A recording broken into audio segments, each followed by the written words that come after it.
Aha ni kukivuko cyo mu ntara ya Rumonge, aho ushitse mu bwinjiriro bwo kukivuko wakigwa n'amazi menshi yavuye kuyuzura rirenze urugero ry'ikiyaga ca Tanganyika. Ico kivuko kaba gitumbereye mu ntara ya Rumonge neza na neza muri quartier Kanyenkoko. Aho inyubako nka zose zo kuri ico kivuko zisa nizamaze kurengerwa n'amazi.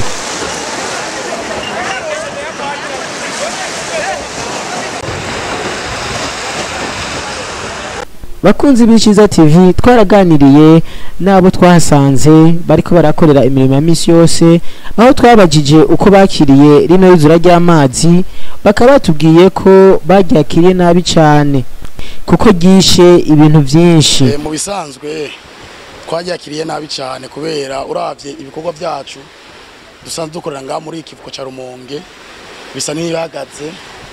Nk'akarorero urabona ko amazi yaruzuye gose mu kivuko hose aruzuye, ukasanga amaboti yacu aje nibitworohera no gupakurura imizigo kubera poro yose yaruzuye amazi, kandi ugacusanga aba equipage nibururuka kubera bari muri quarantaine, nibitworohera vraiment iyuzura ry'amazi n'ivya quarantaine nibitworohera kabisa. Sisi kuja hapa Burundi kwa mazingira tuliyokuta kama maji yamejaa, kwa kweli sisi hatujafurahi, kwani tumeshazoea kukaa Burundi vizuri.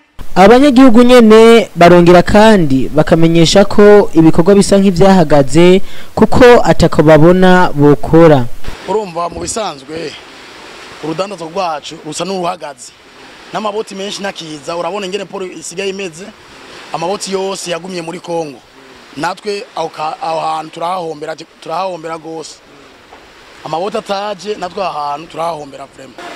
Kwa kweli sisi cha kufanya sisi badala ya kusema tuepukane na maji hakuna. Kwa nini sio nuksa zetu? Hatuna ruhusa ya kuwezi kufanyaje, mwandishi wa habari? Hatuna ruhusa ya kuwezi sisi kufanya chochote. Urumva yuko ikihagararanye natakuntu dushobora gukora kandi amazi yuzuye mu kivuko, nkaho dushira imizigo naho tuba tukironka ucusanga bitugumiye kugira tuzabuke honyene guca mu mazi uko turi abantu babamamuca, umva yuko bigoranye.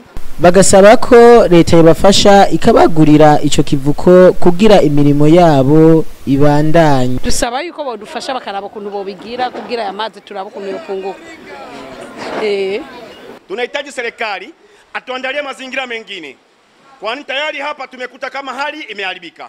Kumbe atuangalie mazingira mengine ila tuweze kutengeneza vizuri kwa lengo la watu kuikaa salama.